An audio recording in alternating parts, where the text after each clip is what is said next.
Bezama ukubuyisela ubomi kundalashe. Ngabantu abane abathe babhubha ngenxa yezikhukhula kule nyanga kwisithili saseKrisani.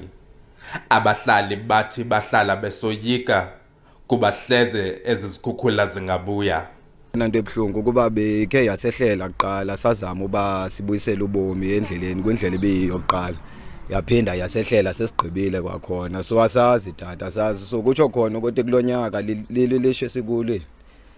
Umbutho wesisa iGift of the Givers uthi uxhalabile kuba imeko iya ngoba nzima. Our teams did the assessment. These children belong mostly to teenage young girls, which is sad and tragic.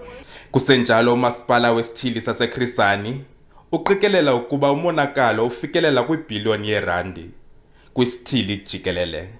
So xa sijonga umonakalo wethu sisawuqikelela intoba awunawuba ngaphantsi kwe-billion xa siwujonga. Kodwa ke loo nto siyabe siyifumana ku-national government or the province sizakwazi ukuyisebenzisa ukuqiniseka intoba siyazenza ezi zinto ngokwe-priority yazo. Kukwahlatywe ikhwelo ukuba uncedo luze ngokuphangaleleyo.